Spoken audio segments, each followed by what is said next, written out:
Congratulations, true crime addicts. We've survived another week. It is April 4th, 2025. This week, Jean-Claude Van Damme makes a hard target. Prosecutors want the death penalty for Luigi Mangioni. And a New Jersey police chief spikes his coffee with Viagra. All this and more. Stay tuned. Yes. Super excited. We are all pumped to have James Renner. James Renner on. That James Renner has zeroed in on. James Renner once again drops a bombshell. Investigative journalist, reporter James Renner, who's been on the podcast, longtime friend of mine.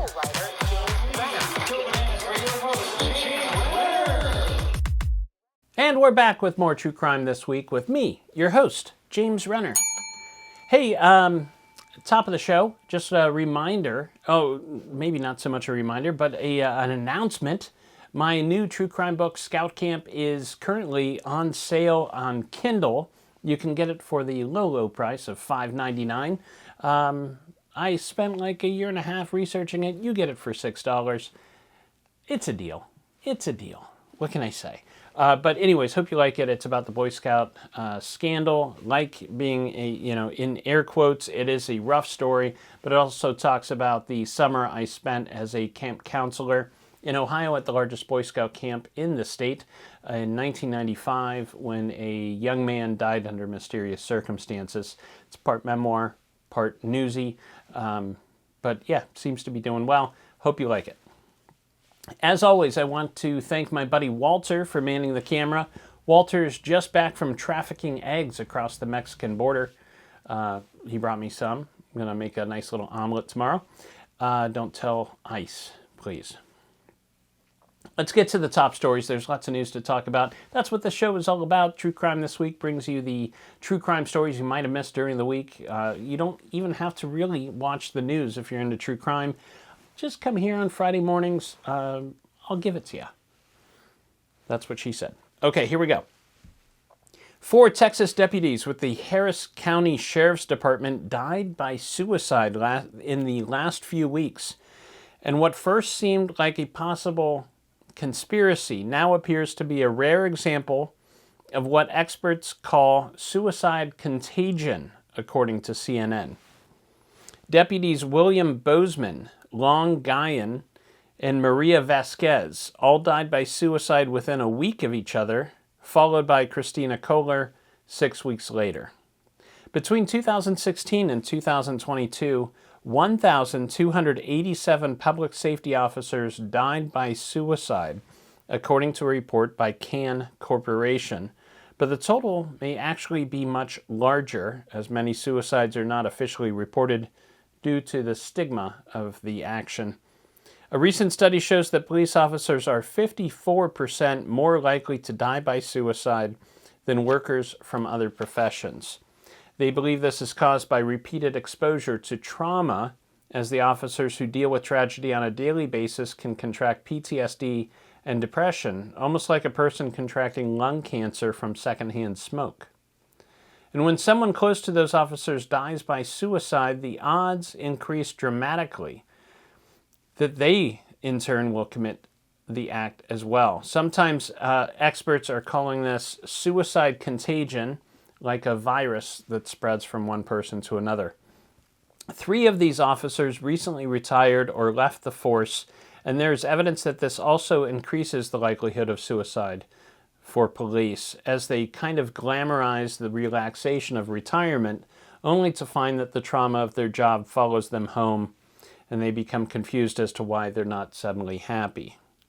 We see similar statistics with military veterans, and for a recent book, actually it's Scout Camp, during the research for that book, I investigated this issue with military veterans suffering PTSD from trauma.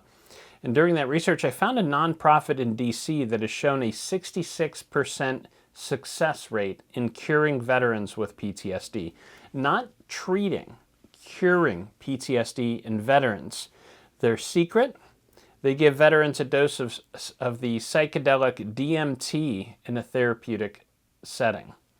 It's a controversial issue, but so far it's the only thing we've seen that can successfully cure this problem.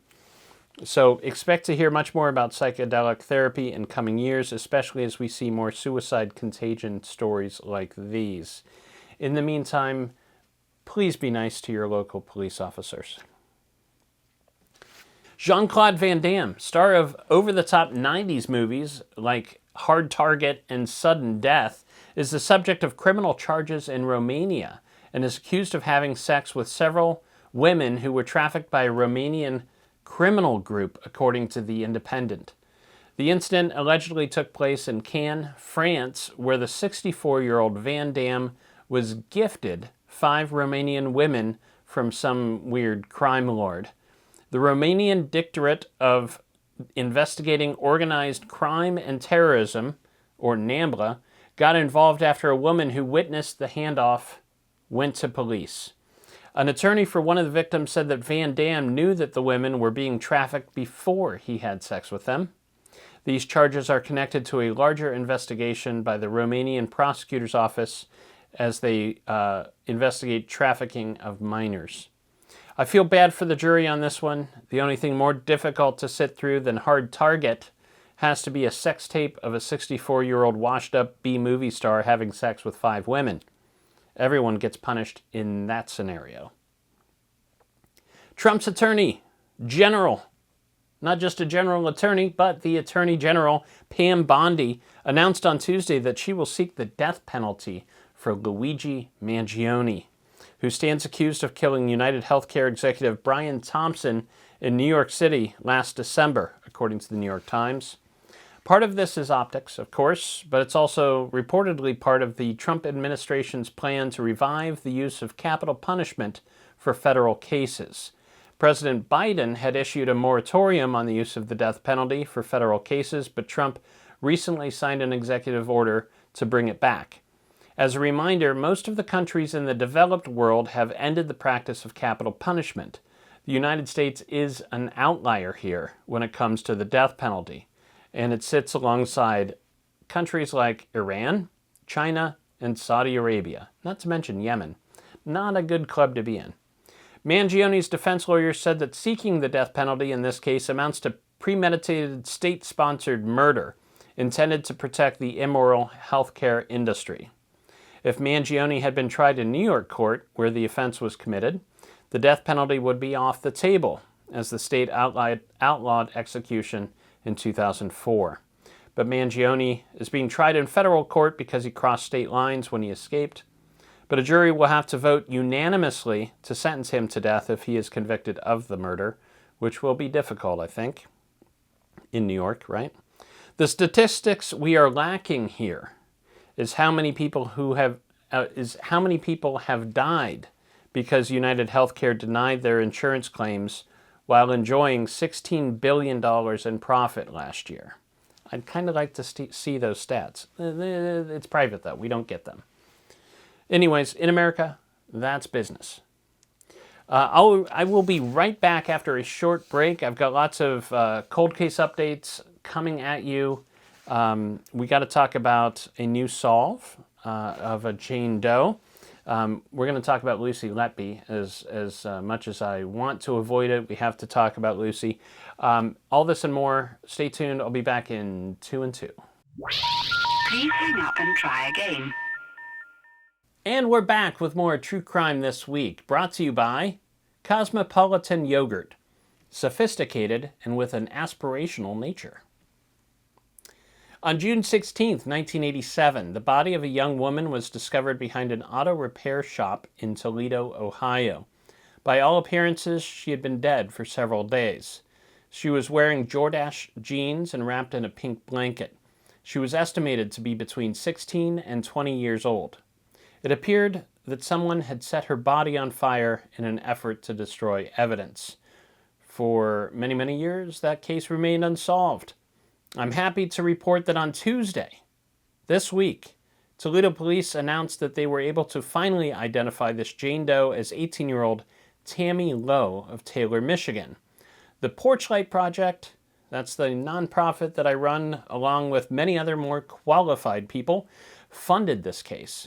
We used Othram Labs in Woodlands, Texas to perform new DNA testing and genetic genealogy. Ohio Bureau of Criminal Identification and Investigation was also heavily involved. Their experts were able to trace her DNA to family members earlier this year.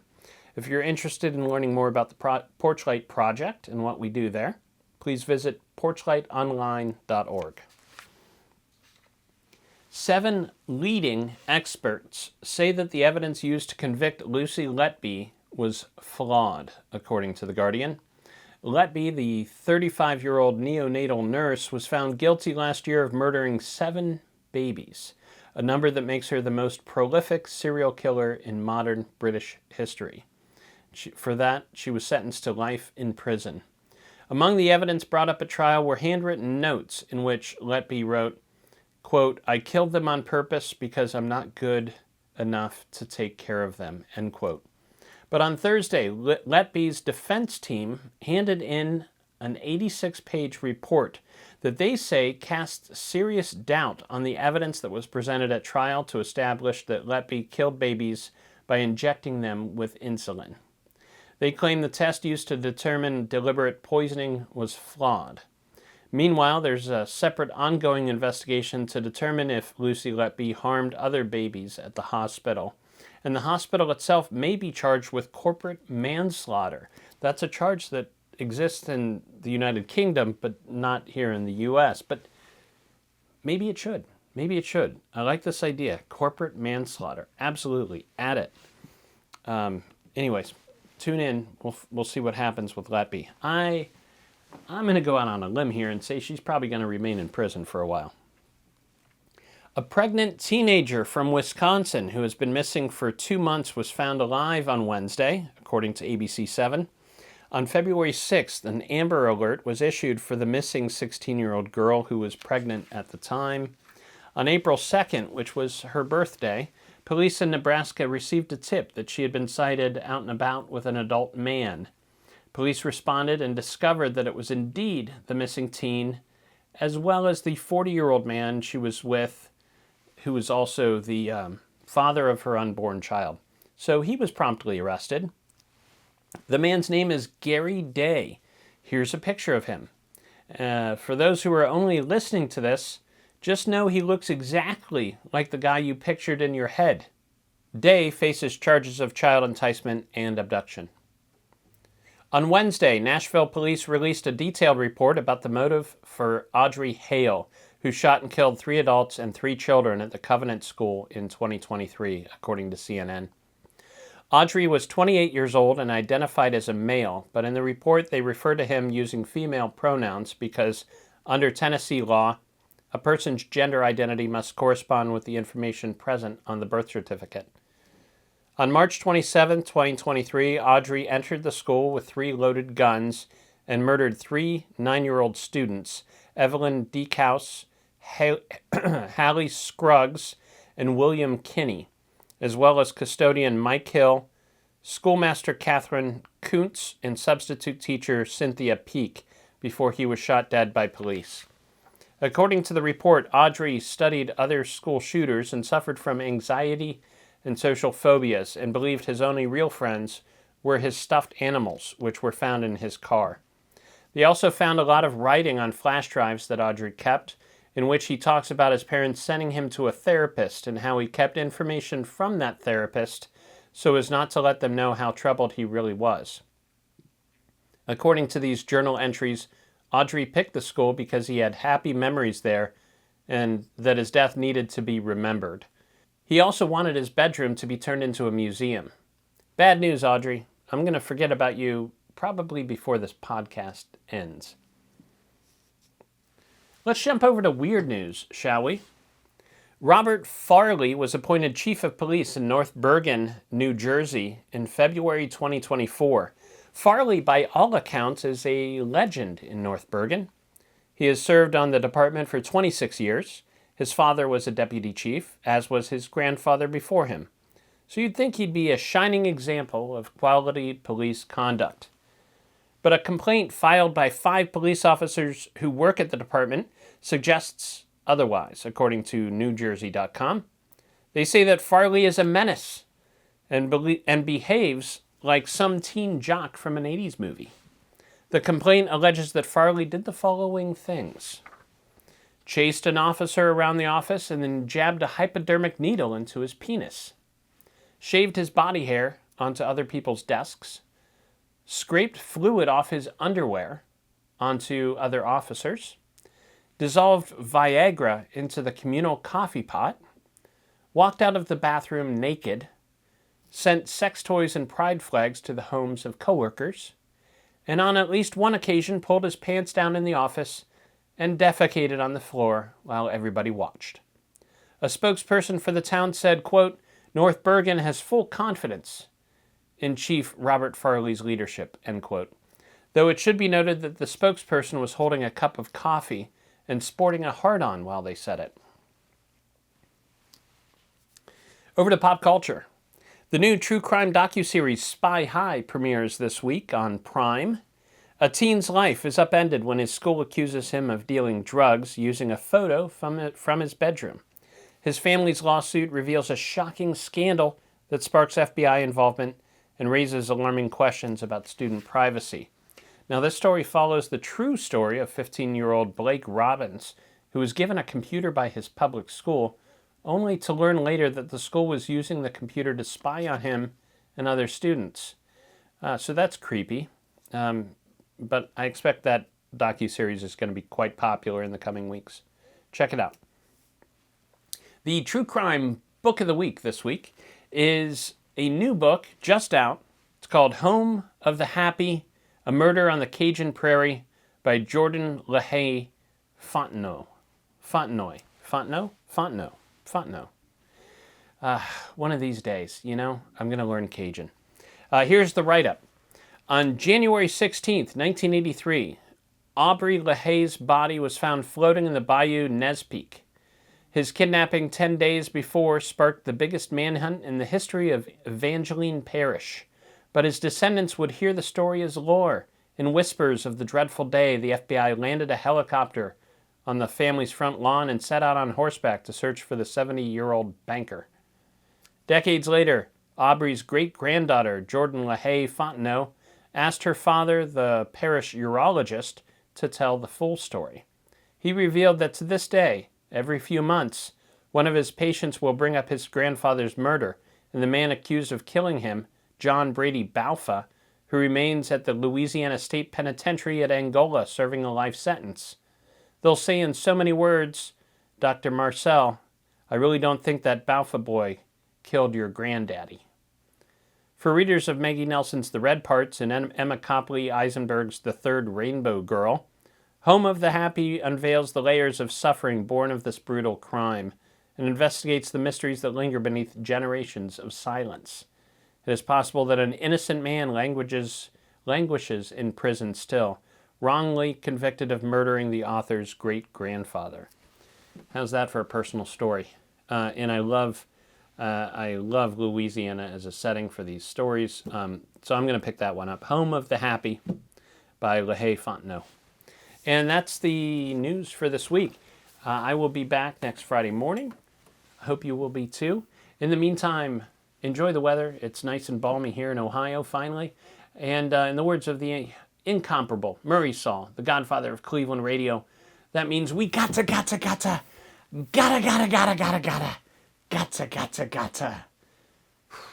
get down, damn it. True Crime This Week is a Fearful Symmetry production. Photo and artwork are licensed through Shutterstock. If you like the cut of my jib, I have another podcast you might enjoy called The Philosophy of Crime, in which I attempt to solve the big questions behind our true crime obsession by looking to philosophy for answers. Thank you for listening. I'll see you next week. Sit, Brownie, sit.